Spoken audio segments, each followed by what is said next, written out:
সোণাৰী জাতীয় বিদ্যালয়ৰ চৌহদত বাটৰ নাট প্ৰদৰ্শন বন আৰু জৈৱ বৈচিত্ৰ্য সংৰক্ষণ আৰু চিৰসেউজ ধৰণী সুৰক্ষা শীৰ্ষক নাট চৰাইদেউ জিলাৰ সদৰ সোণাৰী নগৰৰ পাৰ্বতীপুৰস্থিত অন্যতম অগ্ৰণী শিক্ষানুষ্ঠান সোণাৰী জাতীয় বিদ্যালয়ৰ চৌহদত এখনি বাটৰ নাট প্ৰদৰ্শন কৰা হয়।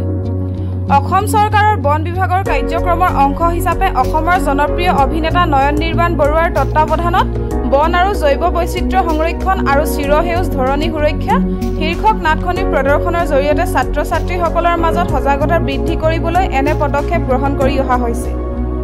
অভিজ্ঞতা সম্পন্ন অভিনেতা অভিনেত্ৰীয়ে অভিনয় কৰি সকলোকে আকৰ্ষিত কৰি তোলা অনুষ্ঠানটোত বিদ্যালয়খনৰ অধ্যক্ষা মামণি তিনিকুৰীয়া, শিক্ষক শিক্ষয়িত্ৰী কৰ্মচাৰী, ছাত্ৰ ছাত্ৰী আৰু কেইবাগৰাকীও অভিভাৱকে অংশগ্ৰহণ কৰে।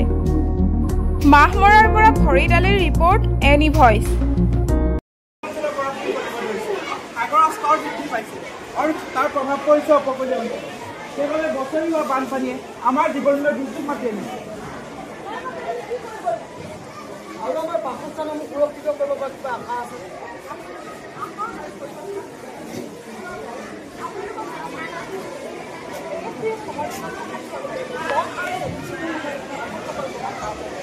আৰু এই প্ৰকল্পটো বন আৰু জৈৱ বৈচিত্ৰ্য সংৰক্ষণৰ অসম প্ৰকল্পৰ ভাগী হিচাপে গণনা কৰে।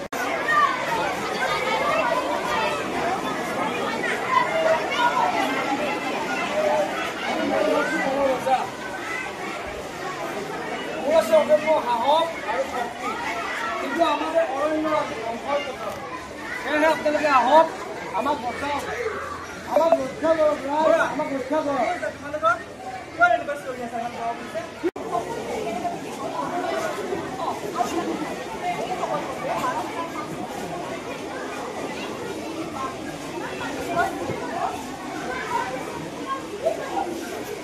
সেয়েহে আহক ৰাইজ আমি সকলোৱে আমাৰ আপোন ঘৰখন আমি নিজে সুৰক্ষিত কৰি ৰাখোঁ।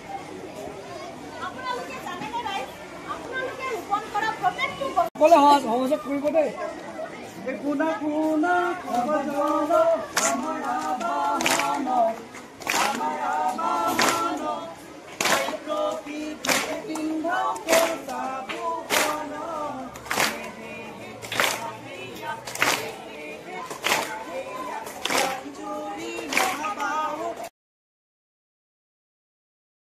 আজি 21 আগষ্ট তাৰিখে আমাৰ বিদ্যালয়ত ছাত্ৰ ছাত্ৰীসকলৰ মাজত বন আৰু পৰিৱেশ সজাগতা আৰু সংৰক্ষণৰ কাৰণে এখন বাটৰ নাট অনুষ্ঠিত হৈ যায় আৰু এই বাটৰ নাটখনৰ যোগেদি আমি বন্যপ্ৰাণী আৰু গছ গছনি কেনেকৈ সুৰক্ষিত কৰিব লাগে সংৰক্ষণ কৰিব লাগে এই সম্পৰ্কত ছাত্ৰ ছাত্ৰীসকলক সুৰক্ষা সজাগ কৰি তুলিবৰ কাৰণে আচলতে অনুষ্ঠানটো অনুষ্ঠিত হয় আৰু এই অনুষ্ঠানটোৰ তত্ত্বাৱধানত আছিলে অভিনেতা নয়ন বৰুৱাদেৱ। গতিকে তেখেতৰ এটা সহযোগিতাতে এটা দলে এই নাটকখন উপস্থাপন কৰে। বন্যপ্ৰাণী কেনেকৈ সংৰক্ষণ কৰিব লাগে সুৰক্ষিত কৰিব লাগে বৃক্ষৰোপণৰ যোগেদি আমি কেনেধৰণে বৃক্ষক আমাৰ নিজৰ সন্তানৰ দৰে প্ৰতিপালন কৰি আমাৰ পৰিৱেশটো সুৰক্ষিত আৰু জনসাধাৰণক সজাগ কৰি ৰাখিব পাৰি পৃথিৱীখন চিৰসেউজ কৰি ৰাখিব পাৰি সেই উদ্দেশ্যে আজি এই অনুষ্ঠানটো অনুষ্ঠিত হৈ যায়।